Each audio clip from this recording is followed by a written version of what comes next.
আজকে তো তুফানের একটা টিজার রিলিজ হয়েছে, আপনিও দেখেছেন। কেউ কেউ বলতেছে অ্যানিমেল কিংবা আপনার কেজিএফ এর নকল। আপনি দেখেছেন কিনা? কেজিএফ, অ্যানিমেল আর এই ধরনের ট্রেলার আমরা হিন্দি সিনেমাতে অ্যাভেলেবেল দিচ্ছি।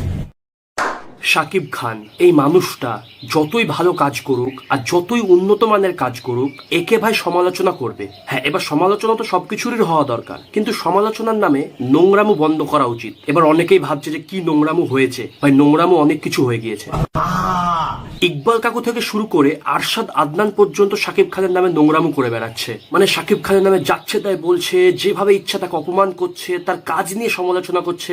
কাজ নিয়ে সমালোচনা করা উচিত, কিন্তু অপমান করা উচিত নয়। এবার কি অপমান করেছে, কি নোংরামু করেছে, তাই নিয়ে আজকের এই ভিডিও। তাই ধৈর্য ধরে বসো, প্রথম থেকে শেষ পর্যন্ত দেখো। ও হ্যাঁ, শাকিব খানের ফ্যানরা অবশ্যই লাইক দাও এবং পুরো ভিডিওটাকে শেষ পর্যন্ত দেখো। So let's play.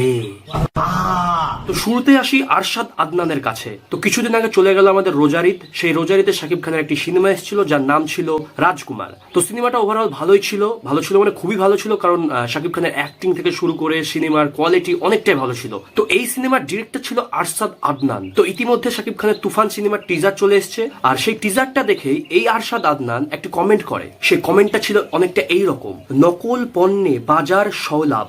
হ্যাঁ, ভয় পাইছি এত কপি ও নকল দেখে। মানে উনি ইনডাইরেক্টলি এটা বোঝাতে চাইলেন যে তুফান সিনেমাটা কপি। মানে প্রথমত আমি এইসব মানুষদেরকে একটা কথাই বলতে চাই যে বর্তমানে যদি তোমরা দেখো, এই যে আগেকার মতো কাহিনী, রোমান্টিক ঘিসাপিটা কাহিনী যেগুলোকে বলে, সেগুলো একদমই চলছে না। সেইখান থেকে শাকিব খান একটু মাস সিনেমা, এগুলোকে একটু মাস সিনেমা বলা হয়, একটু এন্টারটেনমেন্ট, অ্যাকশন, ফাইট সহ এই যে গ্যাংস্টার টাইপ যেই অ্যাকশনগুলো রয়েছে, এগুলোকে মাস সিনেমা বলছে। তো এই মাস সিনেমা করার উনি চেষ্টা করছেন, সেখানেও বলছে নকল। এবার নকলটা কিসের বলছে? কেজিএফ এবং অ্যানিমাল থেকে নকল। একজন সাধারণ মানুষ সিনেমা সম্পর্কে যে কোনো মন্তব্য করতে পারে, সেটা মানে মেনে নেওয়া যায়, কিন্তু ইনি একজন ভালো মানের ডিরেক্টর, আর এনার সঙ্গে শাকিব খানের সম্পর্কও কিন্তু খুব ভালো। সেইখান থেকে উনি শাকিব খানের সিনেমাকে বলছে নকল। এই হচ্ছে শাকিব খানের প্রতি ভালোবাসা। ভালো কিছু কাজ করলেও মানুষের এখন সহ্য নেয় না, এটা একদম সত্যি কথা। সত্যি কথা বলতে রাইহান রাফির সঙ্গে কাজ করছে বলেই কিন্তু ওনার জ্বলছে, এটা একদম সত্যি কথা, এতে রাগার কিচ্ছু নেই। মজা আয়া। এরপরে আসি আমার খুব ফেভারিট, যাকে আমি অনেকবার অনেক রকম ভাবে বুঝিয়েছি আমার চ্যানেলেই, যে অপরের ওপর হিংসা করিলে নিজেরই ক্ষতি হয়। উনি তাও এটা বুঝছেন না। তো তিনি হচ্ছেন এমডি ইকবাল সাহেব। খুবই ভালো মানের একজন ডিরেক্টর। কিছুদিন আগে ওনার কিল হিম সিনেমাটি রিলিজ পেয়েছে, যেটি ছিল একদম খাঁটি, কোনো জায়গা থেকে কপি ছিল না। সেটা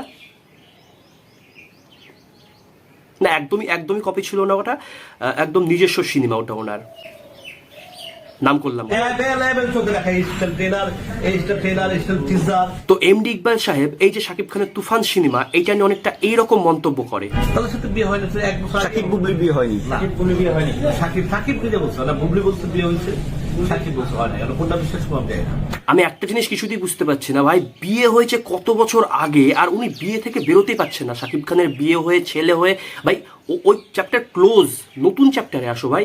আজকে তো তুফানের একটা টিজার রিলিজ হয়েছে, আপনিও দেখেছেন। কেউ কেউ বলতেছে অ্যানিমেল কিংবা আপনার কেজিএফ এর নকল। আপনি দেখেছেন কিনা? কেজিএফ, অ্যানিমেল আর এই ধরনের ট্রেলার আমরা হিন্দি সিনেমাতে অ্যাভেলেবেল দিচ্ছি। অর্থাৎ যারা ওই মানে যারা দেখা নাই তাদের জন্য অনেক বড় ব্যাপার, আর আমরা যারা দেখছি এটা আমাদের জন্য ব্যাপার না। এটা আমরা অ্যাভেলেবল দিচ্ছি। আমরা হিরোরও দেখছি সেম একই স্টাইল দেওয়া, আমরা অ্যানিমেলও দেখছি। এর আগেও আমরা অনেক ছবিতে আমরা দেখছি সেম একই স্টাইল দেওয়া, আমরা ডনেও দেখছি, বহুত কিছু দেখছি। এগুলো আমাদের কাছে নতুন কিছু না, এগুলো আমাদের কাছে পুরোনো কিছু।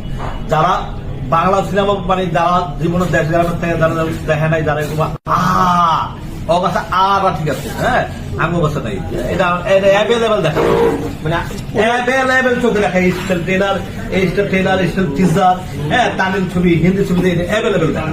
বা খুবই সুন্দর মতবাদ। উনি এরকম প্রচুর সিনেমা দেখেছে, অনেক সিনেমা দেখেছে, কারণ এটা হচ্ছে কপি। উনি ইনডাইরেক্টলি এটাই বোঝাতে চাইছে, ওনার কাছে এটা নতুন কিছুই না। তবে আমাদের মতো হাবাকালা দর্শক, মানে আমরা কিছু বুঝি না, অবুঝ দর্শক, আমাদের মতো অবুঝ দর্শকের কাছে এটা নতুন কিছু। আমরা দেখলে মানে অবাক হয়ে যাব, অবাক হয়ে উঠবো আমরা। মানে আমরা কিছু দেখিনি। সিনেব্রোজের মতো ইউটিউবার, মাসুমের মতো ইউটিউবার, ওনারা অনেক ভালো ভালো সিনেমা দেখে হলিউডের, ওনারা কিছু দেখেননি, সব এমডি ইকবাল দেখেছে।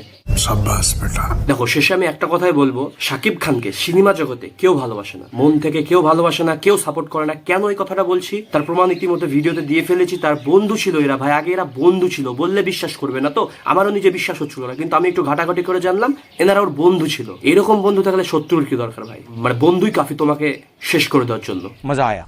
তাই আমি বারবার একটা কথাই বলি, শাকিব খান ভালো কাজ করছে ভাই। এই সময় শাকিব খানকে সাপোর্ট করা উচিত, ওনার কাজের প্রশংসা করা উচিত এবং ওনাকে আরো উৎসাহ দেওয়া উচিত, যাতে এরকম ভালো কাজ ঢালিউডে আরো বেশি আসে। আর ইন্ডাস্ট্রি ভাই এখন প্রায় শেষের দিকে, ওনাদের মতো ডিরেক্টরের জন্যই আজকে ইন্ডাস্ট্রি শেষের দিকে। ওই একঘেয়েমি সিনেমা নিয়ে পড়ে থাকলে তো এরকম হবেই। নতুন কিছু ট্রাই করছে, তাও উৎসাহ পাচ্ছে না। তো আমার মনে হয় যে কি সাকিবিয়ান যারা রয়েছে, এছাড়াও সাধারণ যারা সিনেমা প্রেমী রয়েছে, তাদের পুরো শাকিব খানকে সাপোর্ট করা উচিত এবং শাকিব খানের পাশে দাঁড়ানো উচিত। তাই আমি সাকিব স্যারকে একটা কথাই বলবো, আপনি কারো দিকে কান দিয়েন না, নিজের মতো ভালো কাজ করুন। আমরা সিনেমা প্রেমী সহ আপনার সাকিবিয়ানরা আপনার সাথে রয়েছে, আপনাকে আরো মোটিভেট করার জন্য আমরা সাথে রয়েছি। So all the best for Toofan. আশা করি সিনেমাটা অনেক ভালো হবে, অনেক জোশ হবে। So by. আর এর ব্যত্যয় ঘটিলে